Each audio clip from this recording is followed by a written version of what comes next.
Halo teman-teman, jumpa lagi dengan saya Rence Binu dalam pembahasan soal SKB PGSD 2020, Pedagogik Part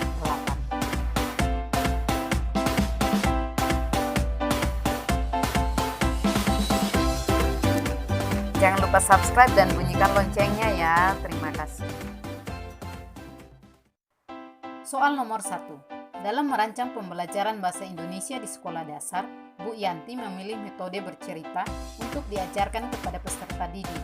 Dengan pendahuluannya menarik, pemilihan karakter, cerita yang dipilih mengandung imajinasi yang bias dibayangkan oleh pendengar, memakai efek suara, tangan dan gerak tubuh, suara jelas serta ekspresif, dan kontak mata dengan pendengar.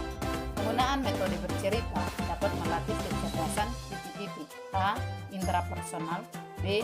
Interpersonal, C. Linguistik, D. Kinestetik. Jawabannya adalah C. Linguistik. Pembahasan kecerdasan linguistik adalah kemampuan siswa untuk berpikir dalam bentuk kata-kata dan menggunakan bahasa untuk mengekspresikan dan menghargai makna yang kompleks. Pembelajaran yang dapat melatih kecerdasan linguistik dalam diri peserta didik dengan strategi berikut: 1. Metode bercerita, 2.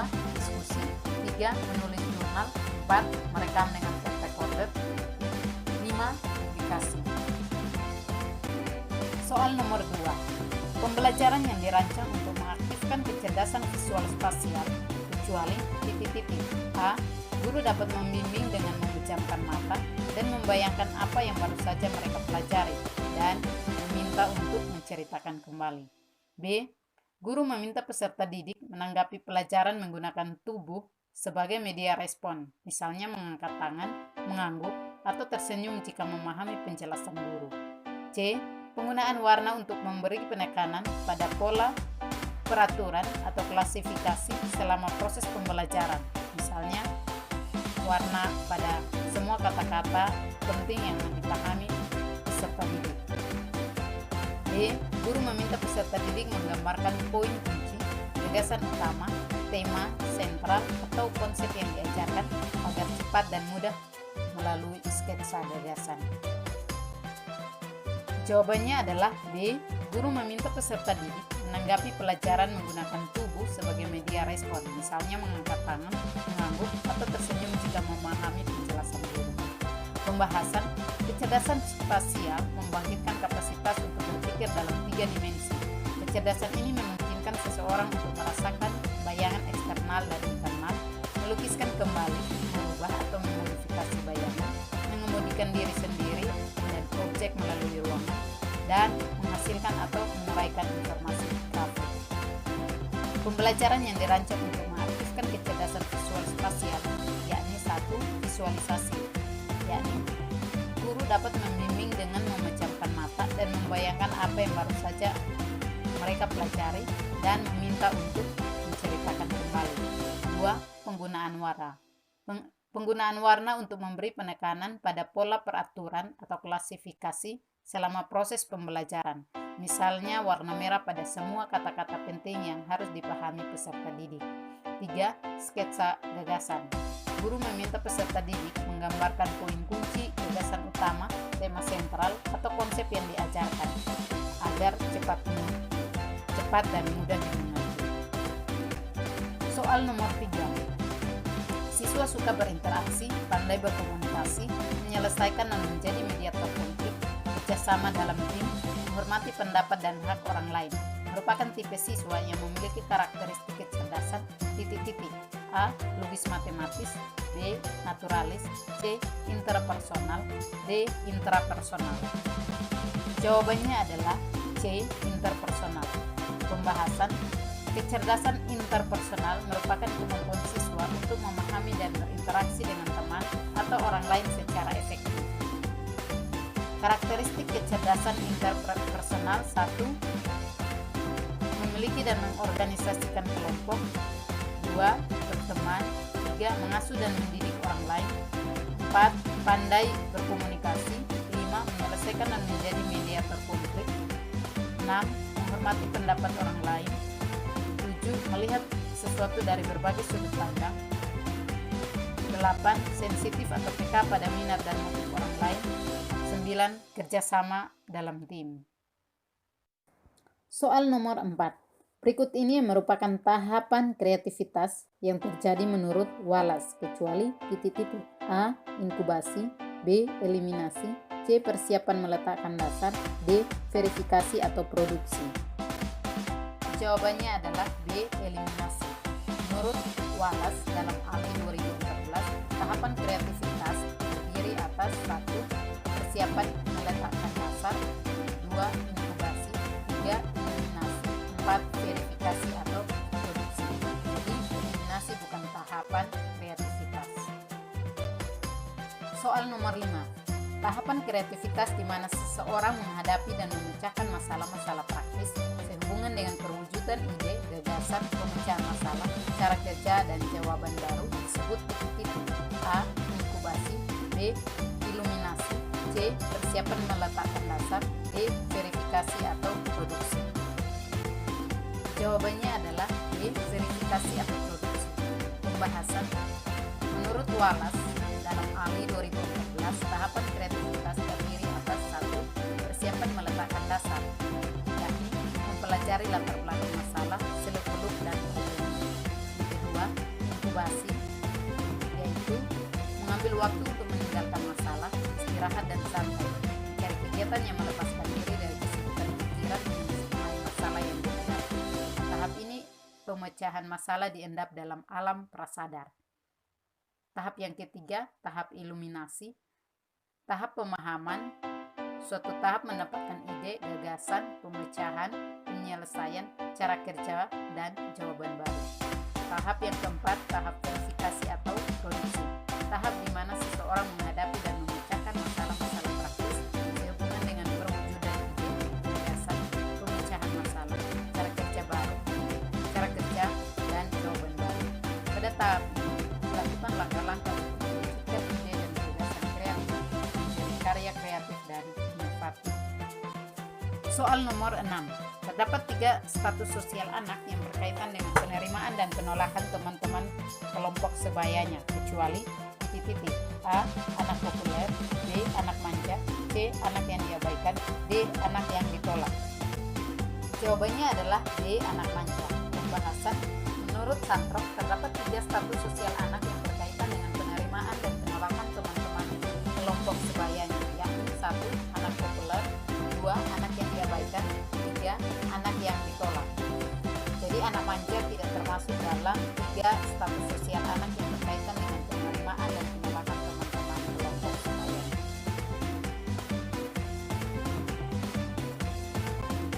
Soal nomor 7. Anak memiliki keterampilan sosial yang tinggi, ramah, suka bergaul, bersahabat, sangat peka secara sosial, suka menolong, dan sangat mudah bekerja sama dengan orang lain, mandiri dan cenderung riang, merupakan ciri anak dengan status sosial ... A. Anak populer, B. Anak manja, C. Anak yang diabaikan, D. Anak yang ditolak. Jawabannya adalah A. Anak populer. Pembahasan. Karakteristik 3 status sosial anak, antara lain 1. Anak populer. Cirinya, anak memiliki keterampilan sosial yang tinggi, ramah, suka bergaul, bersahabat, sangat peka secara sosial, suka menolong, dan sangat mudah bekerja sama dengan orang lain, mandiri dan cenderung riang. 2. Anak yang diabaikan. Cirinya, cenderung menarik diri, jarang bergaul, temannya sedikit, jarang dibutuhkan oleh temannya. 3. Anak yang ditolak. Cirinya, anak agresif tinggi, yakni kontrol diri rendah atau impulsif, memiliki perilaku mengganggu, suka menarik diri, kemampuan sosial dan kognitifnya yang rendah. Soal nomor 8. Perhatikan pernyataan berikut. 1. Menguasai karakteristik peserta didik dari aspek fisik, moral, sosial, kultural, emosional, dan intelektual. 2.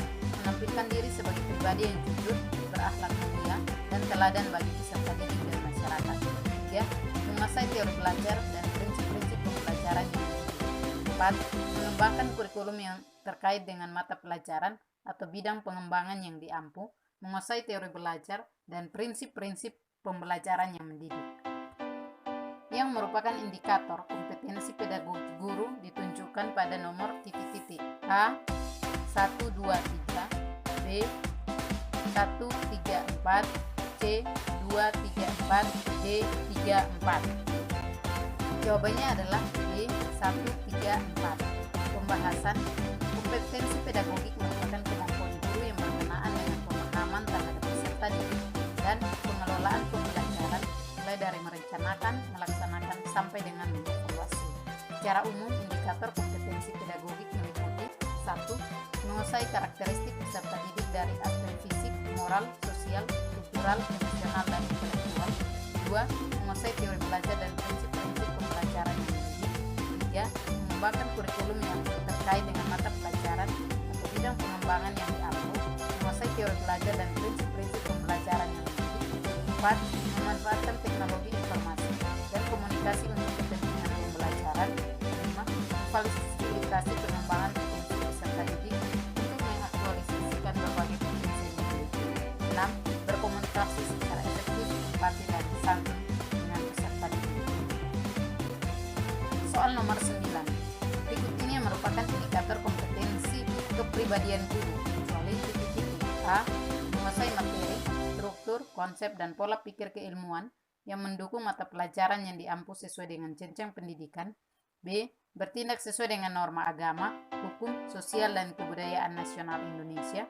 C. Menampilkan diri sebagai pribadi yang jujur, berakhlak mulia, dan teladan bagi peserta didik dan masyarakat. D. Menampilkan diri sebagai pribadi yang mantap, stabil, dewasa, arif, dan berwibawa. Jawabannya adalah A. Menguasai materi, struktur, konsep, dan pola pikir keilmuan yang mendukung mata pelajaran yang diambil sesuai dengan pendidikan. Pembahasan kompetensi kepribadian merupakan personal yang mencerminkan kepribadian yang mantap, stabil, dewasa, arif, dan berwibawa, menjadi teladan bagi peserta didik dan berakhlak mulia. Indikator kompetensi kepribadian guru meliputi 1.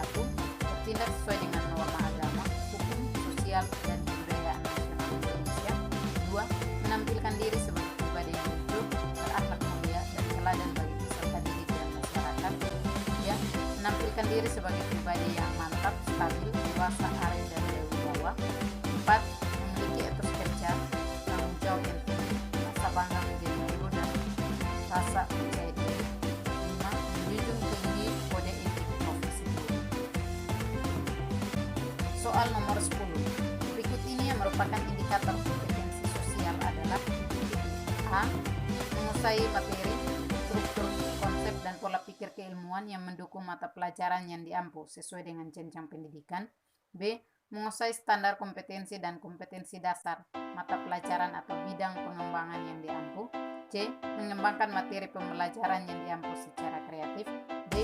Bersikap inklusif, bertindak objektif, serta tidak diskriminasi karena perkembangan jenis kelamin, agama, ras, kondisi fisik, latar belakang keluarga, dan status ekonomi.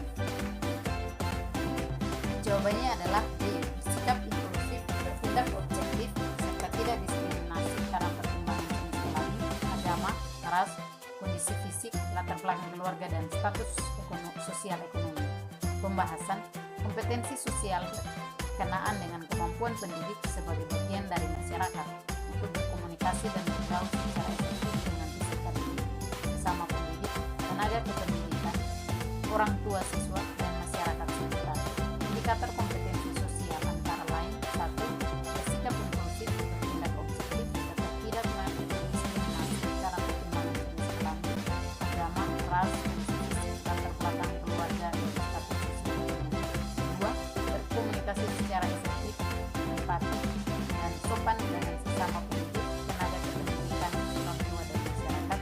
3. Beradaptasi di tempat bertugas di seluruh wilayah Republik Indonesia yang memiliki keragaman